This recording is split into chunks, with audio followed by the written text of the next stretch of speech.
Porque a palavra de Deus nos diz assim, 1 Coríntios 15, 50: isto afirma, irmãos, que a carne e o sangue não podem herdar no reino de Deus, nem a corrupção herdar a incorrupção. Eis que vos digo um mistério: nem todos dormiremos, mas transformados seremos todos. No momento, no abrir e fechar de olhos, ao ressoar da última trombeta, a trombeta soará, os mortos ressuscitarão incorruptíveis, e nós seremos transformados. Porque é necessário que este corpo corruptível se revista da incorruptibilidade, e o que é corpo mortal se revista da imortalidade. E quando este corpo corruptível se revestir de incorruptibilidade, e o que é mortal se revestir de imortalidade, então se cumprirá a palavra que está escrita: tragada foi a morte pela vitória. Onde está a morte? A tua vitória. Onde está a morte? O teu aguilhão.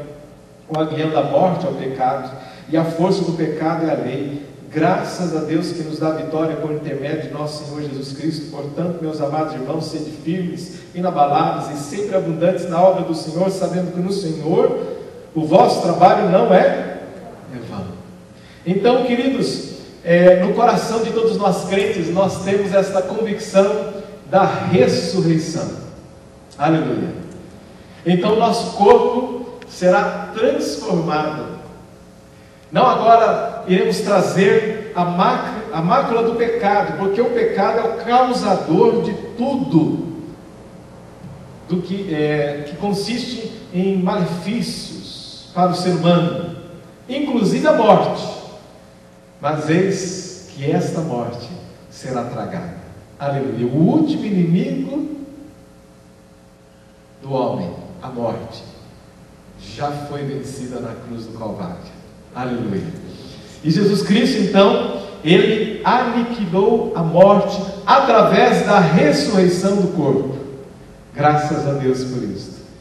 E Paulo, ele faz assim escárnio, né, da morte, repetindo o profeta: onde está a morte, a tua vitória? Onde está a morte, o teu aguilhão?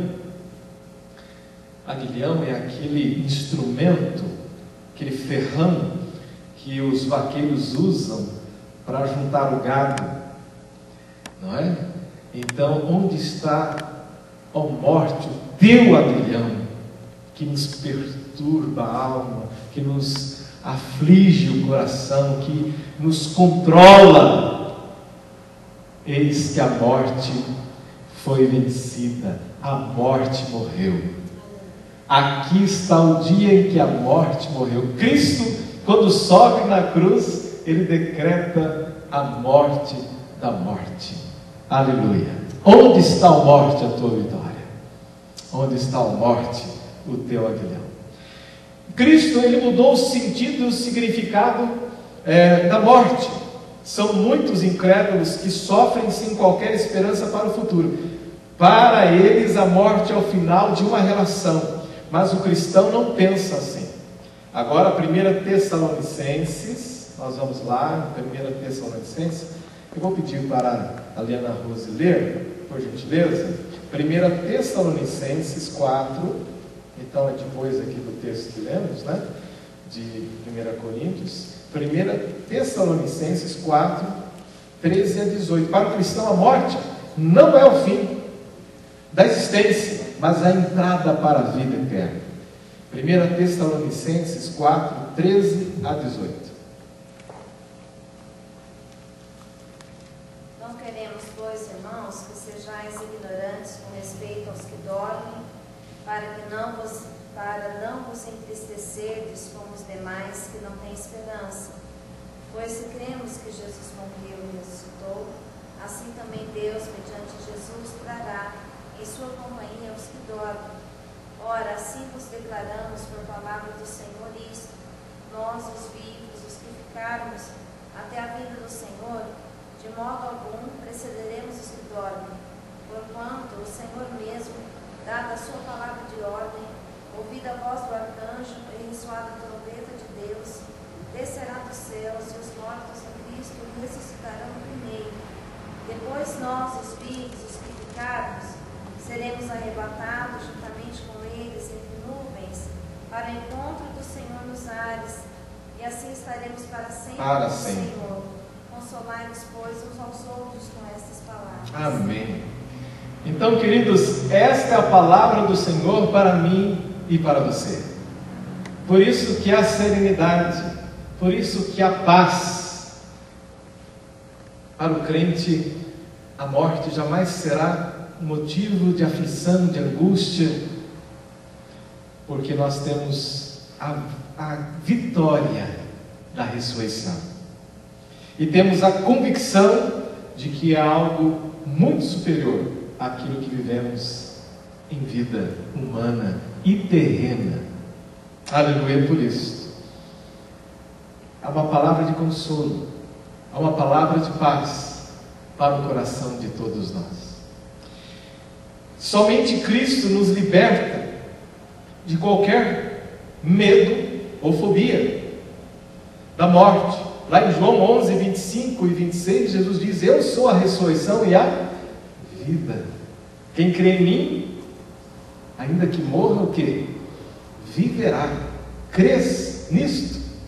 Então o Senhor Jesus Cristo, diz Paulo em 1 Coríntios capítulo 15, ele as primícias da ressurreição. Então Jesus Cristo, através da sua ressurreição, nós obtivemos também essa experiência da vida e da vida eterna. Aleluia, glória a Deus. Agora, nós vamos viver então, pastor, de forma contemplativa. Nós vamos viver então como aqueles monges do Tibete, em estado alfa, apenas contemplando o vazio do infinito, assentados naquela posição de lótus. Não, o Senhor disse: olha, meu Pai trabalha até hoje e eu trabalho também, e nós temos que fazer da nossa vida terrena um tempo frutífero, não é? De serviço a Deus, de serviço ao próximo, de serviço à nossa casa, vivendo de maneira mais digna possível, e até o último instante da nossa vida terrena.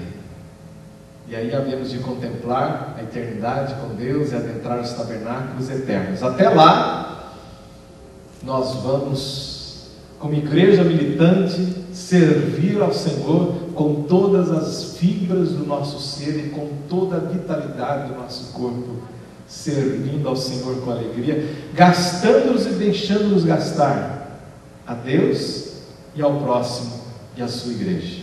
Amém, queridos? Essa é a visão do crente. É isso que Cristo nos ensinou. É isto que nós cremos e assim seguimos. Então, uma vida que seja uma vida frutífera. A Bíblia fala que ainda quando velhos, daremos o quê? Fruto. E eu quero, pela graça e misericórdia de Deus, frutificar em todo o tempo e etapas e fases da minha vida, em nome e para a glória do Senhor Jesus. Porque, queridos, o tempo passa. Agora, eu peguei um folheto, não sei se alguns irmãos já... É um folheto muito antigo, um folheto evangelístico, e ele traz uma pergunta na sua página de rosto: que diferença fará daqui 100 anos? Daqui 100 anos, que diferença fará? Veja, se morou em palacete ou numa casinha alugada. Daqui 100 anos, se você usou roupas de grife ou compradas em liquidação. Que diferença fará daqui 100 anos se passou as férias na Europa ou no quintal da casa? Daqui 100 anos, que diferença fará se você comeu peru e filé mignon ou feijão com farinha? Que é bom também, né? Mas daqui a 100 anos, que diferença fará se dormirmos em colchão de espuma ou numa rústica esteira? Que diferença fará isso daqui a 100 anos? Nenhuma. Absolutamente nenhuma. E ele continua dizendo: entretanto, fará muitíssima diferença daqui a 100 anos se você hoje é uma pessoa salva ou perdida. pois esse fato determina se daqui a 100 anos eu ou você estaremos no céu ou no inferno. Os irmãos entenderam? Isso de fato fará diferença daqui a 100 anos. Por isso Jesus Cristo disse: que aproveitará o homem ganhar o mundo inteiro e perder a sua alma. Você quer ter a experiência de salvação? Ele continua no folheto. Então saiba que, primeiro, a salvação é uma oferta gratuita de Deus, tão gratuita quanto o sol e a chuva. Só Jesus Cristo é quem salva. Ele próprio disse: eu sou o caminho, a verdade e a vida. Terceiro, para você ser salvo, é necessário reconhecer que é pecador, crer que Jesus é capaz e suficiente para salvá-lo e recebê-lo como seu salvador pessoal. Ele termina com a pergunta: está disposto a fazê-lo? Então, irmãos, isso faz diferença e fará diferença na nossa eternidade. A nossa convicção hoje da nossa fé firmada em Cristo Jesus de Nazaré. Aleluia. Quantos têm certeza da sua salvação pela graça do nosso bom e Salvador Jesus Cristo? Diga bem. Então, pela sua, como diz o hino, imensa graça, eu lá estarei. Pela sua imensa graça, lá estarei. E há alguns conceitos equivocados que nós precisamos responder a esses conceitos e a estas falsas reflexões. Primeiro, eu vou falar bem de passagem. Há aqueles que dizem assim: mas pastor, Deus é amor e não mandará ninguém para o inferno. Quantos já ouviram esta expressão? Não, olha, Deus é amor, no final das contas tudo se resolve e Deus não terá, não é, esta capacidade de mandar alguém para o inferno. Vejam só, a Bíblia diz diferente. É verdade, Deus é amor, mas também é justo e santo, e aquele que não desejou viver ao seu lado em vida, seria injustiça levá-lo para morar eternamente no céu. Vejam, em João 3:16 a 18, vamos abrir lá? João, Evangelho de João, capítulo 3, 16 a 18. Daniel, na agarrado, você pode ler, por favor? Então, João 3:16, nós sabemos de memória, mas nós vamos ler o 16, 17 e 18. Então, João 3:16 a 18. Nós lemos que o céu é para quem crer, e aquele que não recebeu pela fé a Jesus a purificação de seus pecados pelo sacrifício de Jesus continua impuro e não entrará no céu. João 3:16. Vamos ver.